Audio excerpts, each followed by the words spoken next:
What's up guys, I'm Monty and I'm going to bring out a video on what you could do with the Xbox One to make it a better system, like what Microsoft could do to make the Xbox One a lot better and to sell a lot more consoles, what I believe.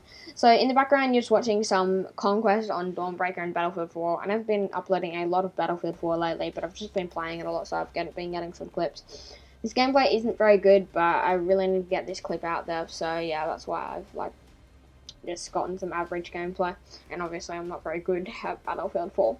But anyway, so just going to make this video quick and get right into the tips. So it's going to be 10 tips, and it's just I'm going to explain each one for a little bit and then just move on to the next. So the first tip is to make the interface less complicated. And this ties in closely to the second tip, which I'll get to in a minute. But basically, a lot of the things in the Xbox One interface are really spread out, and it just takes a few more steps to get there than it was in Xbox 360. Like, I think the Xbox guide button was really useful in 360. Whereas on Xbox One, if you wanted to get to messages, you can go to Xbox, go to messages, but it takes a while to load and stuff. And like, if you want to go to your friends, find a person, click on messages and stuff like that, you have to go to like friends, load that up, click on messages, it opens up a whole other different app and all this stuff, and then you gotta like quit them all if you want to like quit them and all that stuff. It's just really annoying how it's got all that everywhere, and I think they should just make it a bit more clean and tidy and less complicated.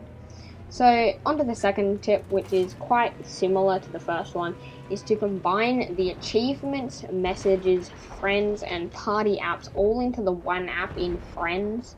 So I think that would be really useful. Like, obviously you could still go to like Xbox, go to messages or something, or Xbox, go to achievements, but it would open up the achievements section of the Friends app, so it would all be in like the Friends app. Or maybe they could have, instead of calling it the Friends app, they could call it the Social app, and then it would just have like the Friends interface, and then you could get to the other ones from there. So I think that would be one of the most useful things they could do, because it would just make it a lot easier with all the social functions. And they are actually bringing out a really big update in March, apparently, where I think apparently they're going to fix a lot of the social problems with like the party not working and stuff like that. And a third one is it's pretty much all of these to do with like the social interface. And another one is to let us upload videos without going to the upload app. So like have an integrated video player, like on an iPhone. Say you're on Facebook, if you click a video to play, it doesn't go to it doesn't open another app, take like 15 seconds to load. Obviously it wouldn't take that long, but sometimes the upload studio takes quite a while to load. And then start playing with that. It will just open up this window, it will just pop up a window, play the video, then close when you're done. I think that would be a lot better to be able to watch the videos from the friends list. It will be a lot faster as well, and then it'll just give me more of an incentive to watch the videos, because I'm kind of impatient, and like if I start to watch a video and it just won't load, I'll just quit, because do I really care?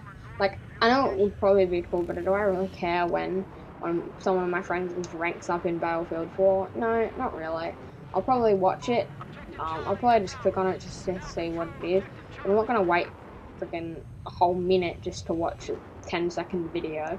So yeah, that will be a lot better. Now on to tip 4. So I think a really annoying thing with the Xbox One, and you may think I'm bagging the Xbox One in this video, but I'm not. I'm just pointing out the flaws and telling you things that you could do better. And if you think that don't go all fanboys in the comments and say, oh, PS4 doesn't have all these problems.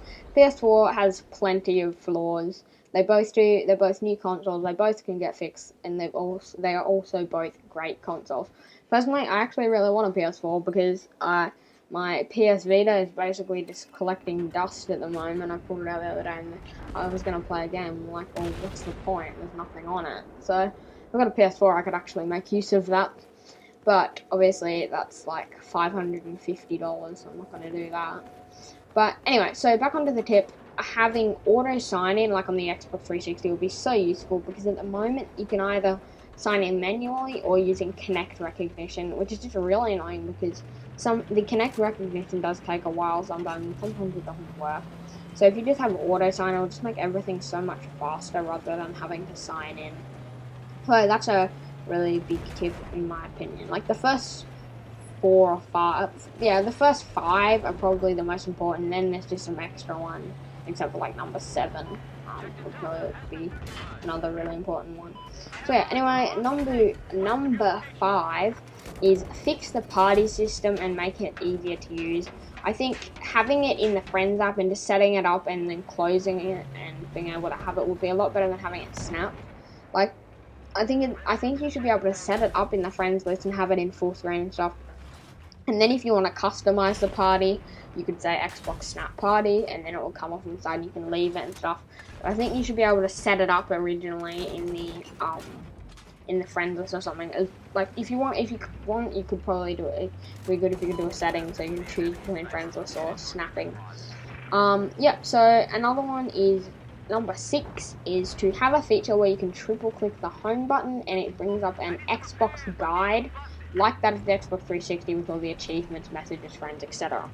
So it doesn't have to be triple clicking the home button, but that would be pretty cool, I reckon. Just you can code that bad, so it's triple clicking the home button. It wouldn't take that long, but I don't really know if that would work very well. I'd kind of just put it in there, just as a little thing that could be there, I guess. But I don't know. I don't think they would really ever put that in there. I think sadly, the Xbox Guide button days are done because the Xbox Guide, they don't really use it anymore. It was actually a really good system, but they've changed a lot now. We just go to the home screen and stuff. So, another one, number 7, is to show controller battery. This is really important because I'm sick of being in the middle of a game, about to get it's like I'm about to storm into a building, get out my assault rifle, check the ammo, throw a flashbang, just run into the building, and then, get 1 kill, battery run out on my controller because I didn't know that it was running out of battery. So what I think they should do is have it so when you go back in the menu, you can see the battery level on the top right hand corner, and when you get to 10% or something, it'll also pop up, just go maybe 5 seconds, just say 10, it'll just pop on 10% battery and blink for 2 seconds and just fade away. So I think that would be really useful if they could do that, because then you could be like, I'll finish this game, then recharge your battery. Or swap the battery and it'll do your plane charge kit or whatever you want to do. So yeah, and another one, these last 3 are kind of, I don't think they'd ever do it, but it would be really cool if they could. So this one, number 8, is to allow Bluetooth connectivity. Sorry about that, guys, that was just my phone. Allow Bluetooth connectivity, i.e. headsets and stuff like that. And Xbox One actually already has Bluetooth. It just uses it in a thing called Wi-Fi Direct. And so you can use that with your phone and stuff. You can send your photos to the Xbox One. I haven't actually tried it myself, but I know you can from the Google Plus Xbox community. People have been talking about it and stuff like that. So that's actually a pretty good community. You guys want to join that? I'm pretty active on that. Anyway, so also obviously number 8, the Bluetooth one, they probably won't ever do that because Microsoft is so bloody money hungry. And number 9, I think they are doing this already a lot more than PlayStation 4, and it won't really be a big market, so it probably won't help them sell, but a few people would be really interested in this, and that is supporting the virtual reality technology like the Oculus Rift or the Omni Treadmill or the Delta 6 controller and stuff like that. So you could play Call of Duty Ghosts and it'd be really realistic, which could be really awesome. So that's that would be really cool if they could do that, and I think for the few people that would use it, they would definitely buy the Xbox One over the PS4 if they wanted to use console and VRTech. Personally, if I wanted to use VRTech, I would just get a PC because I think that would be my optimal match for it. And I guess you could say VRTech is kind of indie at the moment. Well, not really indie, but just not very known, and it's more for PC. Anyway, so number 10, I don't think this will ever happen because it's kind of too much of a risk with mods, and also like with modder controllers and just things that like ruin the Xbox and stuff like that. But allowing us to use Xbox 360 wired controllers or whatever, and like maybe get an adapter, put wireless ones in, and any other things that are like any other controllers that could be like USB controllers with the system. So maybe you could have like a, like if say you have with your PC, you have like a flight control stick, then you can plug it into the Xbox One. And I know you can plug in like Xbox 360 controllers and gamepads into your PC, and like in Windows 8. And you can also, in the Xbox One architecture, or like the system OS is based off Windows 8, so it couldn't be too hard to allow people to do that.